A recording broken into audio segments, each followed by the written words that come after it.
Bismillahirrahmanirrahim. Assalamualaikum warahmatullahi wabarakatuh.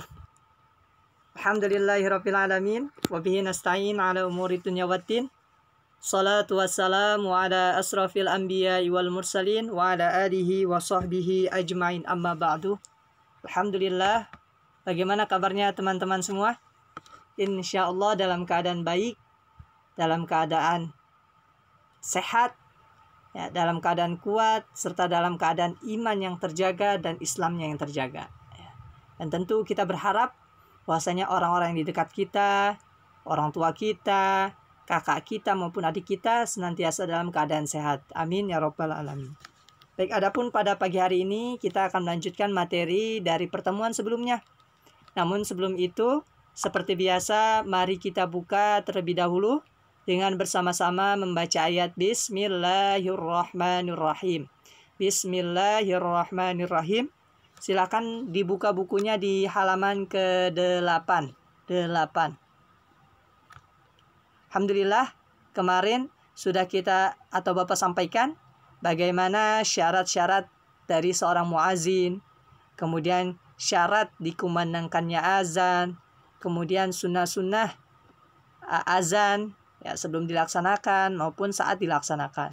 Adapun pada pagi hari ini kita akan mempelajari tentang iqamah dan tata caranya. Apa itu iqamah? Ya, bedakan teman-teman antara iqamah dan azan.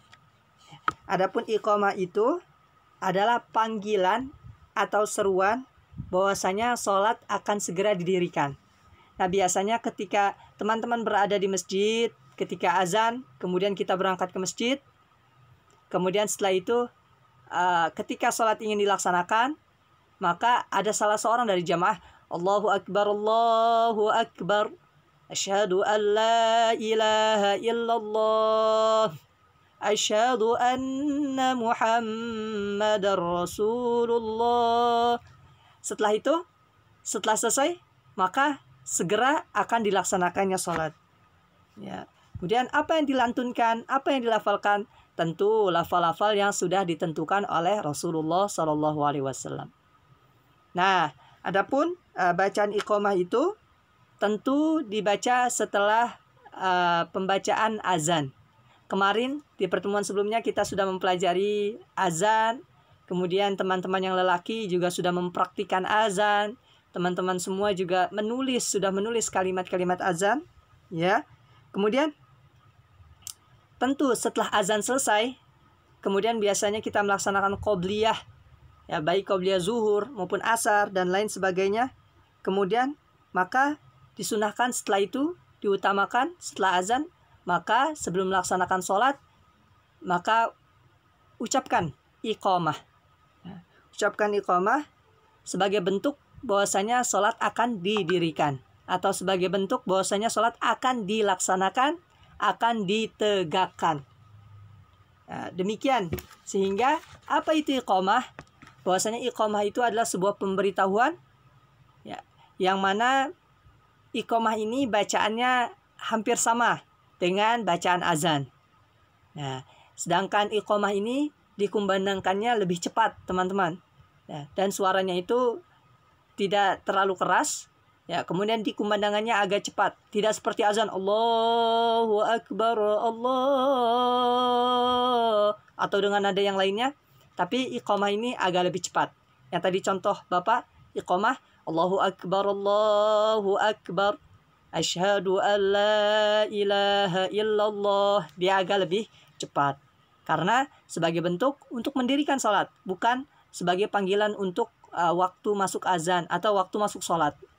Demikian, Pak. Kemudian apa bacaan iqamah? Kemarin teman-teman sudah menulis. Jadi di halaman 9 ini ada bacaan iqamah. Ya, dari yang pertama Allahu Akbar, Allahu Akbar. Kemudian asyhadu an la ilaha illallah, asyhadu anna Muhammadar Rasulullah, hayya 'alas shalah, hayya 'alal falah, qad qamatis shalah, qad qamatis shalah, Allahu Akbar, Allahu Akbar. La ilaha illallah.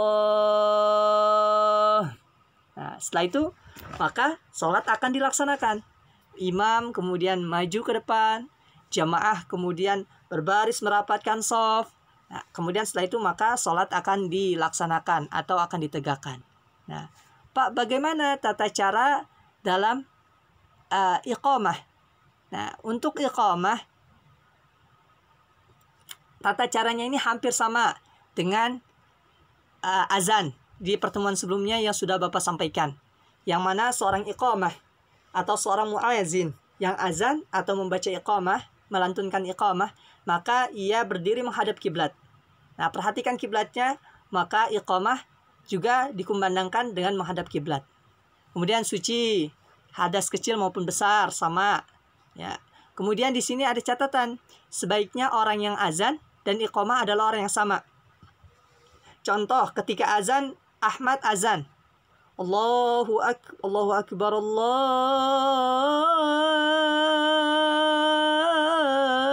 Akbar. Ahmad. Kemudian nanti ketika ingin melaksanakan sholat, maka iqamah, harus iqamah terlebih dahulu. Maka sebaiknya, lebih bagus yang iqamah adalah Ahmad juga. Ya, Ahmad membaca Allahu Akbar, Allahu Akbar. Asyhadu an la ilaha illallah. Demikian, jadi orang yang sama. Kemudian iqamah diucapkan sebelum sholat fardu.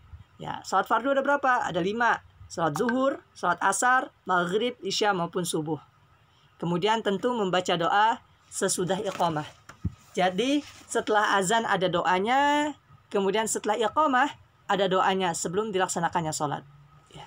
Jadi di sini setelah teman-teman sudah mengetahui ya bagaimana tata cara pelaksanaan iqamah, yaitu menghadap kiblat, suci dari hadas kecil maupun besar, sebaiknya orang yang sama, yaitu ketika azan maupun nanti iqamah, kemudian diucapkan sebelum sholat fardu dan membaca doa sesudah iqamah, maka sangat diharapkan nanti teman-teman ketika melaksanakan sholat, maka sebaiknya untuk melakukan hal-hal tersebut. Ketika teman-teman diberikan kewajiban, ayo Ahmad silahkan untuk iqamah, maka lakukan sebagai bentuk latihan. Ya, demikian. Ya, sehingga ketika kita mengetahui ini, tinggal kita belajar untuk melaksanakan. Nah, teman-teman juga bisa mempraktikkan. Ya, latihan-latihan insya Allah pasti bisa. Ya. Pak, kalau iqamah apakah harus anak laki-laki? Ya. Tidak juga. Jadi, tapi ketika jamaahnya ada laki-laki, maka iqamah dilantunkan atau diucapkan oleh orang laki-laki. Namun ketika jamaahnya semua perempuan, imamnya perempuan, maka iqamahnya juga perempuan. Itu boleh. Ya, berbeda dengan azan. Kalau azan tidak. Azan khusus untuk laki-laki. Demikian. Ya, kemudian di sini di halaman 11 menjawab iqamah. Jadi ketika teman-teman mendengar iqamah, ya, sebutan iqamah, maka hendaknya kita juga menjawab seperti halnya azan. Ya, kita jawab. Ya, kemudian iqamah juga sama. Caranya seperti apa, Pak? Ya, caranya sama. Ketika diucapkan Allahu Akbar, maka kita jawab Allahu Akbar, Allahu Akbar. Ya, kemudian diucapkan lagi sama yang iqamah mengucapkan asyhadu an la ilaha illallah, asyhadu an la ilaha illallah, asyhadu anna Muhammadar Rasulullah, asyhadu anna Muhammadar Rasulullah. Ya, hayya 'alas shalah, hayya 'alas shalah, hayya 'alal falah, hayya 'alal falah. Ya. Kemudian kecuali dalam kalimat qad qamatis shalah. Jadi di situ ada qad qamatis shalah, qad qamatis shalah. Di bagian sini. Bentar. Ya, jadi di sini ada bacaan qad qamatis shalah, qad qamatis shalah. Ada 2 kali. Maka apa jawabnya, Pak? Maka dijawabnya di sini. Aqamahallah wa adamaha. Aqamahallah wa adamaha. Aqamahallahu wa adamaha. Balik bareng-bareng baca aqamahallahu wa adamaha. Aqamahallahu wa adamaha. Nah, kemudian itu untuk bacaan ketika qad qamatis shalah. Adapun untuk yang lain bacaannya sama. Nah, adapun doa sudah iqamah. Ya, jadi bedakan antara doa setelah azan dan doa setelah iqamah. Setelah azan kita kemarin teman-teman sudah praktik. Ya, Allahumma rabba hadhihi da'wati tammah. Adapun ketika iqamah, ketika ingin melaksanakan salat atau mendirikan salat, ya setelah iqamah melantunkan Allahu Akbar, asyhadu an la ilaha illallah, maka teman-teman membaca doa sesudah iqamah. Apa itu? Di sini ada ya, aqamahallahu wa adamaha ma damatis samawati wal ardu wa ja'alani minas salihin. Aqamahallahu wa adamaha ma damatis samawati wal ardu wa ja'alani minas salihin. Ya, aqamahallahu wa adamaha ma damatis samawati wal ardu wa ja'alani minas salihin. Ya. Jadi mudah-mudahan Allah Subhanahu wa taala menegakkan salat ini dan mengekalkannya ya, selama masih ada bumi dan langit, dan menjadikan saya termasuk golongan orang-orang yang soleh. Ya, adapun di sini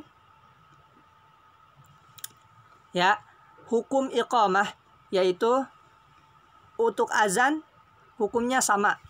Ya, untuk iqamah untuk laki-laki hukumnya sama, yaitu fardu kifayah. Sedangkan untuk wanita ya ini tidak berlaku. Namun ketika sebuah jamaahnya perempuan semua, ya maka tidak mengapa perempuan untuk mengucapkan iqamah. Demikian yang bisa Bapak sampaikan. Nanti teman-teman setelah ini silahkan untuk membuat, kemarin kan sudah menulis untuk kalimat iqamah. Nah, adapun hari ini teman-teman silahkan memvideokan diri. Contoh, ya, memvideokan diri. Kemudian silahkan ya membaca iqamah dengan keadaan yang berdiri, ya, menghadap kiblat.